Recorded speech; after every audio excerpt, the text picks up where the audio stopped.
Hi, welcome to the show. My name is Eugenie Basalko, EB, and I'm co-host and creative director of EBG in the Know. Almost 35 years ago, my first paying job was as a U.S. Capitol page. I've loved politics since I was a young girl, and I've spent a long career in writing, journalism, and communications. And I'm Brandon Garrett, BG, co-host and producer of EBG in the Know, a talk show series dedicated to politics and current events. I'm passionate about the world around us and how we can affect change while still being kind to one another. I too am a former U.S. Capitol page.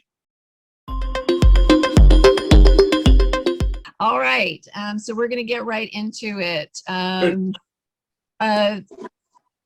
Thank you so much for joining us, Congressman Frank. We are EBG in the Know, and this is our first ever program in honor of Pride Month. And because we are both former pages, we wanted to invite Congressman Frank, who served 32 years in the United States House of Representatives for Massachusetts' 4th District, and co-author of the Dodd-Frank Act of 2010, and founder of the Stonewall LGBT Democrats, and a hero in his own right. And so we're so excited to launch this episode, even in our nascent stages as we're trying to get off the ground.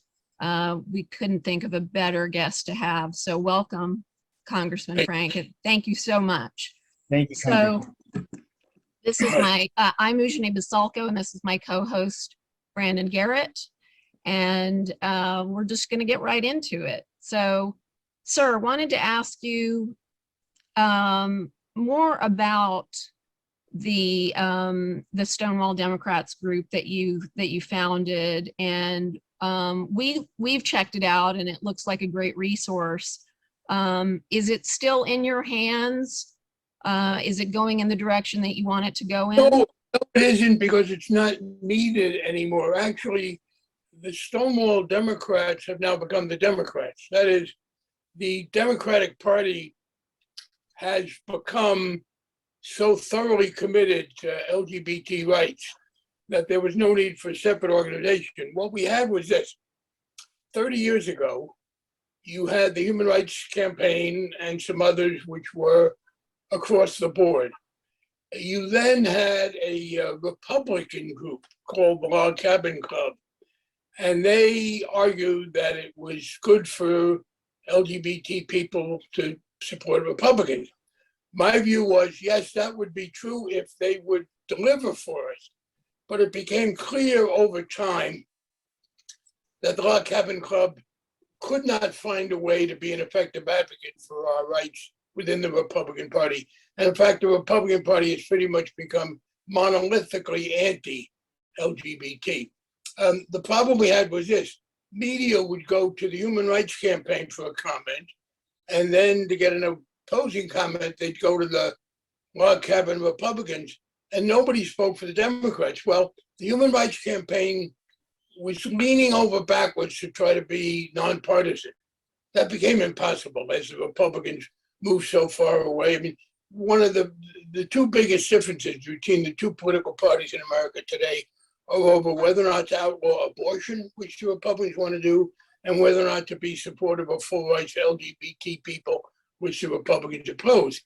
So what we had this problem where the media would ask the Human Rights Campaign and get a somewhat neutral comment, and then they talk to the Republicans, who would give this biased view, obliterating the reality that the Republicans were terrible. So several of us decided we needed to have a Democratic voice at the same time to offset that. Over time, in effect, you could say that the Stonewall Democrats and the National Democratic Party merged. There are no differences anymore.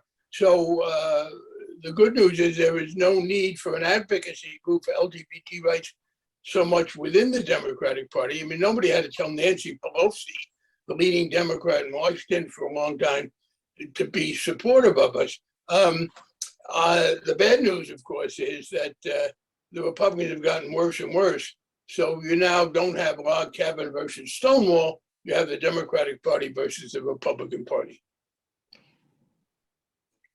Fair enough. Okay. I mean, along that line, speaking of human rights campaign, I've been thinking a lot about this as we're nearing the 30th anniversary of Don't Ask, Don't Tell. And as you know, the human rights campaign, even today, if you look it up, it's classified as a very negative thing. Well, at the time when I was there with President Clinton, and when my now husband was serving in the military at the transition point between 92 and 93, when we went from gays not being allowed to serve in the military period, from gays not being allowed to serve openly in the military. For people like me at the time, a liberal Democrat, and for people like my husband in the military at the time in the Marines, it seemed like an advancement. It seemed like a good thing. And now it is said to be something that caused people to feel like they couldn't be open. And I just wanted to get your thoughts on that. How did it seem to you at the time? Did it seem like progress? Mixed. The fact was, for some people, it worked very well if they lived up to it. And it could have been good, although it wasn't good enough. But here was the problem. The political sentiment at the time was so negative that it was not administered fairly. Had it been administered fairly, it could have been a protection for some people. But the military leadership was so against it, and frankly, President Clinton, although he was a great advocate, the first president to be our advocate and did very many important things for us, he was conflicted by it. And the Clinton administration never committed fully to enforcing it. So there was a potential for it to be beneficial to people like your husband and others. And for some it was, but the way it was administered caused a problem. And so I did count it as a great victory when we just abolished it altogether and said, LGBT people are like any other LGBT people. We have still had that fight with the people who were transgender, thanks to the right wing. Yeah. I mean,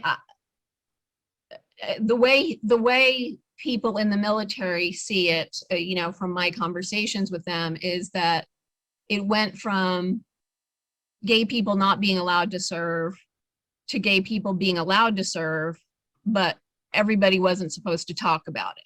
I mean, well, I think that's a big deal. That's the point here, and this is an issue we have, because people say, well, how terrible things are. Progress, if you are a committed person wanting to make things better, never comes fast enough in a complicated society. And there are two dangers when you make a step. One is that people will over-describe it and say, okay, the fight's over. But the other is that people will under-describe it, that they will say, oh, that didn't do any good. And look, we have this today where people say, oh, we're being thrown back. No, we're not being thrown back in any area. Here's where we are. If you're in a fight for social change and you're trying to make major alterations in social arrangements, you're almost always going to be fighting until the very late in the game. The difference is it's where you're fighting. We started in our end zone. We're now on their 10. And that was the thing with Don't Ask, Don't Tell. Within the historical perspective, it was an advance. It was an acknowledgement that, and this was very important, look, it used to be that there was a view that people like us couldn't serve in the military because we were security risks. Dwight Eisenhower had said that, and John Kennedy and Lyndon Johnson perpetuated it. And so the most important thing about Don't Ask, Don't Tell was it was a repudiation of the notion that we, gay, lesbian, bisexual people were automatically security risks. That was in advance. And Thank you. it's important to remember that you have to have a balanced view. Yes, it's important to make progress and to recognize it as progress, but don't over describe it and think the fight's over. And I think if you look at it historically, sure, it was a step forward. Frankly, one of my most proud moments was when I got Dick Cheney in a testimony before the House Budget Committee to repudiate the notion that we were security risks. He said, oh, that's an old chestnut. That was very important. By the way, not just for the military. Millions of people have to get security clearance to work in the State Department or in civilian positions in defense, or as contractors, architects, and engineers for various elements of the federal government. So in that overall historical context, it was a big advance. Thank you for saying that. I couldn't agree more. Well, while we're talking about this, what are your thoughts on what's happening in Florida and the Don't Say Gay law, which is being expanded seemingly daily? And Mr. DeSantis, what are your thoughts on that bit of legislation? Disturbing to see someone trying to make political capital that way. I am encouraged that there is a significant pushback. And the key here is that the demagogues and the bigots, they've lost the basic argument, the argument that we're inferior people, that we shouldn't have rights. So our rights to marry, to be employed, to serve in the military, those rights are fully protected. So now they are looking for a way, right-wing politicians and bigots, where can they find a chink in the armor? So they found two. One is the question of people who are transgender, which is a new issue. And the state of the debate over people who are transgender today is very much like the state of the debate over LGBT people 20 years ago. People got to get used to it, and I believe we are making progress. Transgender people are out much more recently than gay and lesbian people, and we're making that progress. But the other thing is to falsely claim that somehow children are particularly vulnerable. And this Don't Say Gay nonsense is a shameful effort to try and manipulate children in an unfair way, and of course winds up hurting children. You know, under that law, if a third grader asks her teacher, how come in Joey's house there are two mommies and no daddy, the teacher can't answer. I mean, I've literally been told the answer has to be, well, ask your parents. I've talked to a good friend of mine, a straight man, married man, who was a third grade teacher. He said he can't imagine not being able to explain that to the child. So that is doing some damage. It is a sign that we are politically in good shape, that they don't go after the major rights, but they try and invoke this child thing. And it's damaging and harmful and has to be fought back. But I'm optimistic that it's going to be blocked. Good. In Florida, while we're on Florida, the trial for President Trump, the 37 counts against him, and the judge that appointed him. From a legal standpoint, since you are a lawyer, sir, what do you think about his chances of stalling his trial, and can they get the 90-day expedited trial thing going with evidence, possibly? First of all, I doubt it. This is a very complicated trial, and the speedy trial is meant to be a protection for the defendant against being strung out. Let me say a couple things. First of all, as I read the indictment and read about it, it's clear he violated the law. Having said that, I was not in favor of indicting him. Frankly, I think the most important thing we can do for the health of our country is to have him run for re-election for a third time and be defeated, as I think he will be. I think there's a poison in our system that can only be dealt with by having him run and clearly lose, as I believe he would. That doesn't mean that he's innocent. He behaved very badly, very irresponsibly. I thought his former attorney general, who had been his defender, Bill Barr, was very clear about how terrible his behavior was. As to what happens, first of all, I think people should be careful about, oh, he's going to go to jail. You know, and people on the left, we have generally not been in favor of significant prison sentences for white-collar first-time offenses. The other issue you have, though, is this. I mean, one, there is the judge. And what's important about that judge is not that Trump appointed her.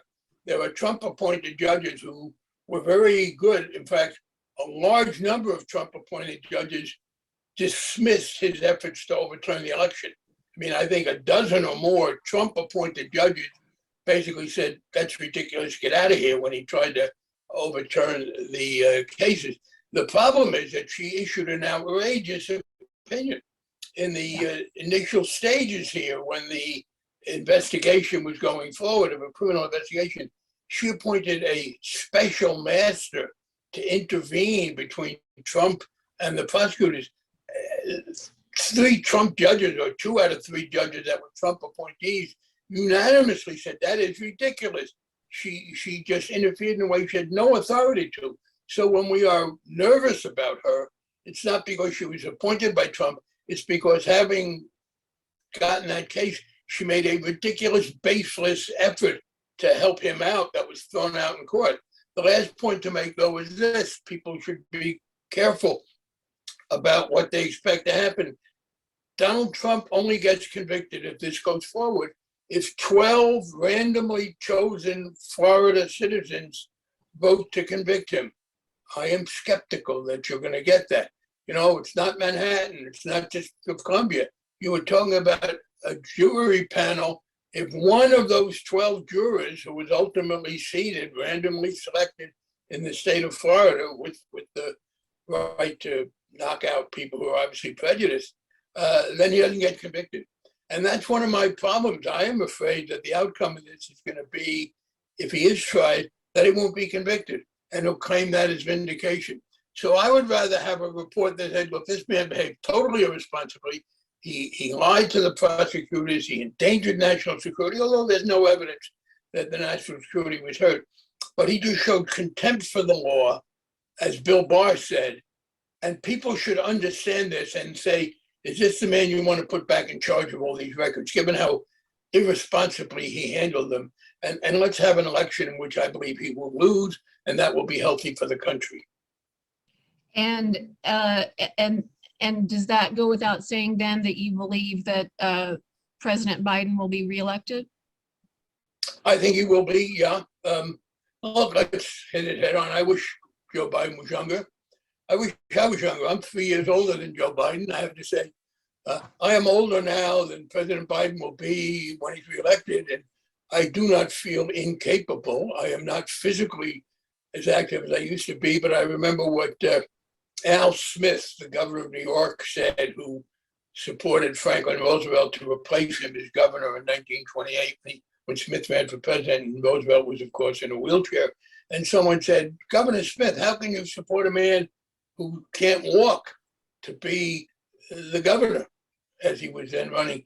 He said, well, you know, I've been governor, and during that time I was called upon to do very few acrobatic tricks.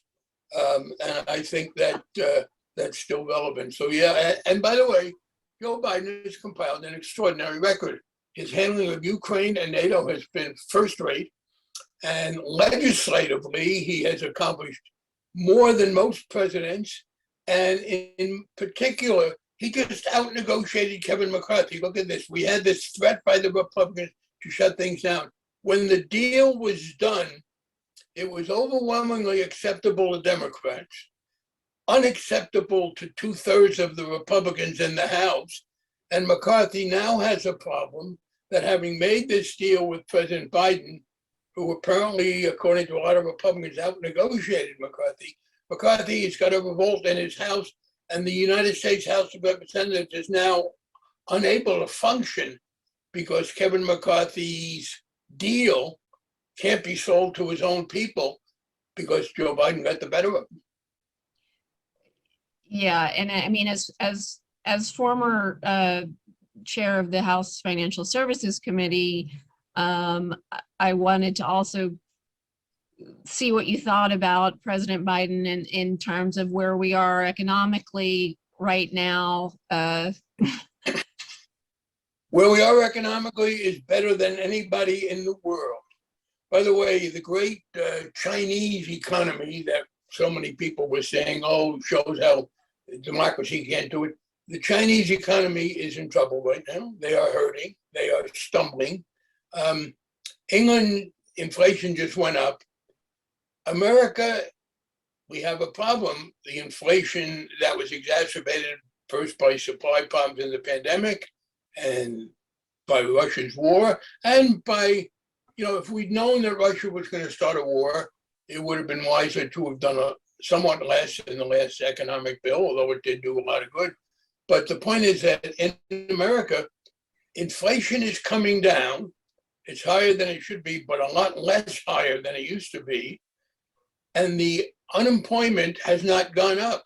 Ordinarily, the argument is, well, to get that much reduction in inflation, you got to pump up unemployment. No, we have been living a kind of nice life here where inflation is going down, unemployment is remaining at a historically high level, and wages are going up. It's true that prices are going up, but for a lot of people, particularly lower income people, wages have kept pace or come close to that. So yeah, there are problems in the world, worldwide, economically, for a number of reasons, supply problems from the pandemic, et cetera. But America, of all the major economies, is doing by far the best. Thank you for that. So I mean, I want to be respectful of your time, but I do have a couple more questions. And one is, it's a conversation starter. You mentioned transgender people, and I want to just touch on that for 1 second. We have cases left and right that we hear, but most recently I heard a story of a young woman, an 11th grader, who was the championship runner in her track team, and she's a champion of her state, and she was recently displaced by a transgender female runner in terms of being the champion of the state, and I'm sure there are other cases similar to this, and I just kind of want to get your opinion.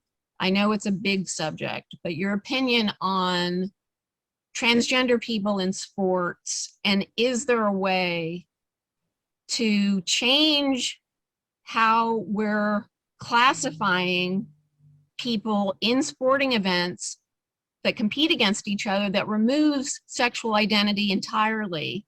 For example, like in boxing, we have lightweight, featherweight division. Can we do weight and muscle density? Can we do something like that and remove sex entirely in order to be more inclusive and allow people? And I guarantee you're going to probably say the same thing, that former boy did not transition so that he could win that game, so that he could win that race. I guarantee you he did not transition to become a woman so that he could become a championship jogger, runner in his state. Oh, I agree. And we should make clear a couple of things. First of all, that is the only tough issue about people who are transgender. There is no reason to differentiate. That's a choice people make. This notion that the state will tell parents how to treat their children is such a repudiation of the conservative viewpoint that families first and listen to the doctor. Secondly, we should be very clear. No one, this fear that people would, that because it would be male to female, that males who did not feel a transgender urge would pretend to have one so they could win a race among women is nonsense. It hasn't happened. In fact, even the number of cases where there is a male who genuinely wants to transition and does it in a way that leaves them physically with unfair advantages or great advantages, to be more neutral, it's a minuscule number of cases. So we're not talking about a very serious issue. All the other issues, bathrooms, and they're just nonsense. People talk about, well, you can't have unisex bathrooms. I don't know anybody who grew up in a house where there was a men's room and a women's room. Everybody I knew grew up in a unisex bathroom, and we were able to handle it. I was at a place the other day, and people said, well, we want to have a unisex bathroom, but we have a men's room and a women's room, and we don't know how to fix it. I said, I got a good suggestion. Take down the sign that says women, take down the sign that says men. Voila, problem solved. But there is a problem, not that people deliberately do it, but I have a great deal of respect for Martina Navratilova, a great pioneer in LGBT rights. She says there's no way she could beat a man who had developed as a man and then legitimately transitioned, but was physically a man. And she was the best woman in the world, but she couldn't, there would be hundreds of men who were better than she.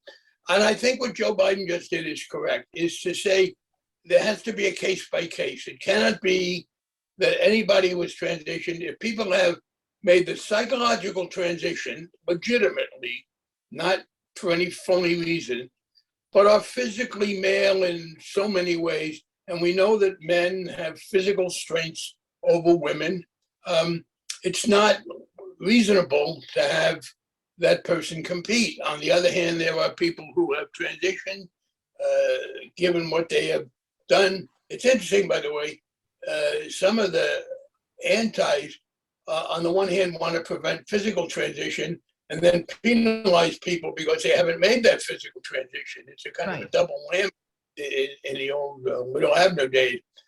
So I think what the president did is right, that it's a case by case. There are very few cases, but there will be, I do think, where you have a person who transitioned and is physically very much a man. No, that person should not compete with women. And remember, that's the whole basis for men and women. You're right about boxing, but we still don't have men and women competing in boxing. And I think what the president has proposed is the right way to do it. That is where there is, and by the way, that's not a wholly new thing. For years, we have had the tests in the Olympics where people entering as women were disqualified because of their genetic makeup. And, that never used to be controversial. I do think that, yes, there is a psychological justification, and that person should be treated as a woman in every way, but in some cases not be competing with biological women. Interesting. I'll have to give that some more thought. I really appreciate your perspective on that. I'm more or less wanting to know now. I think my co-host might have a last kind of heavy hitting question for you. And then we can really wrap this up if you've got another couple of minutes, Brandon. Yeah, no, absolutely. And Congressman Frank, one more time, thank you so much for joining us and sharing your thoughts and helping me and Evie understand some of these things better. But something that's been really weighing on my heart and mind is what has become, I think undeniably a pandemic with these horrible school shootings. It seems like almost like every week there's more, another instance of this in the news. And I just wanted to get your thoughts on how we could begin tackling that, because that's getting worse and worse by the day, it seems. There's a very simple solution intellectually. It's very difficult politically. Look, you're never going to be able to stop every angry, tortured, crazy, whatever person. What you can do is make it harder for them. The problem is, in one sense, the ability of somebody to fire a lot of shots in a very short period of time. If you could ban these multiple shot weapons, these assault weapons, you would substantially diminish the harm these people can do. And it is very frustrating that we can't. Joe Biden led the fight for a ban on assault weapons.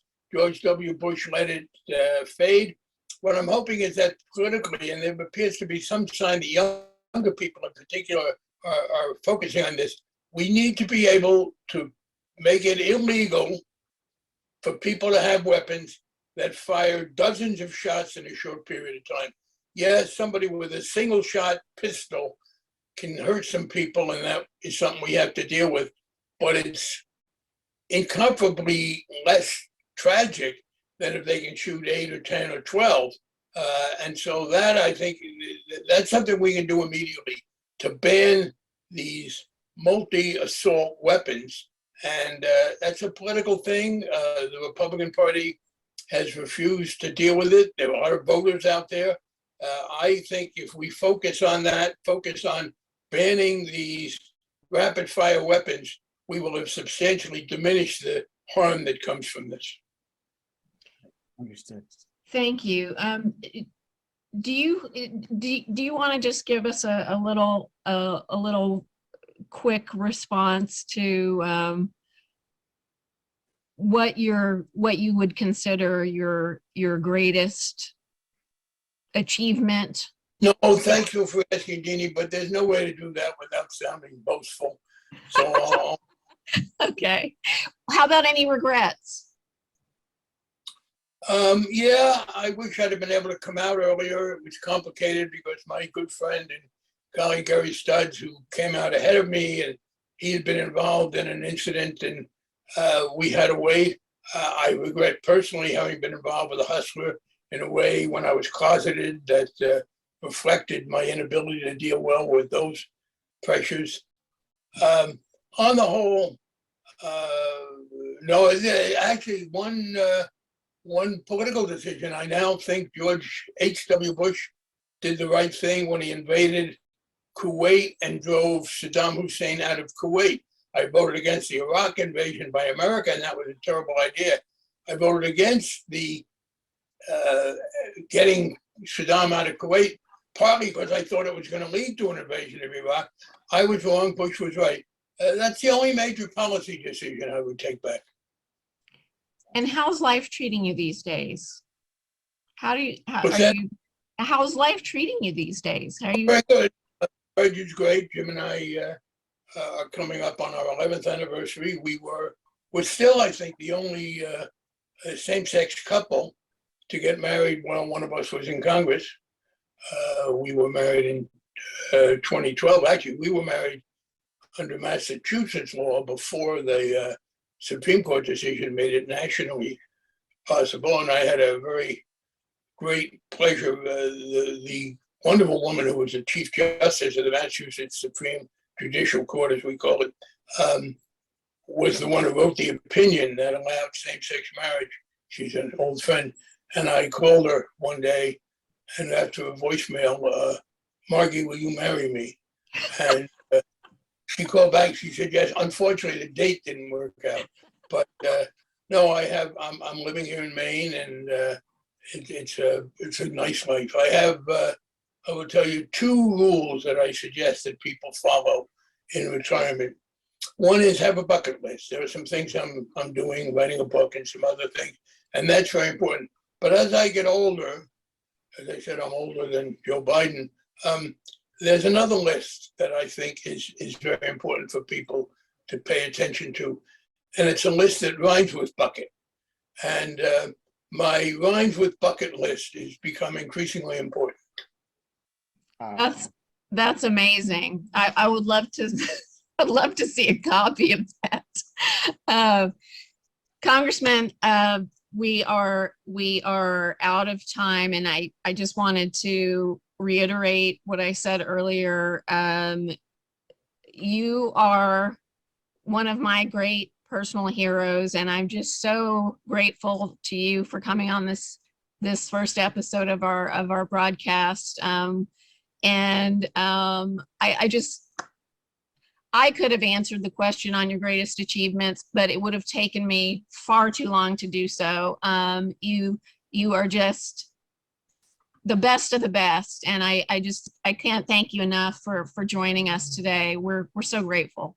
Thank you both. Yes, and give my best to Steve Adamski. Will do. Will do. Thank you, Thank you. Congressman.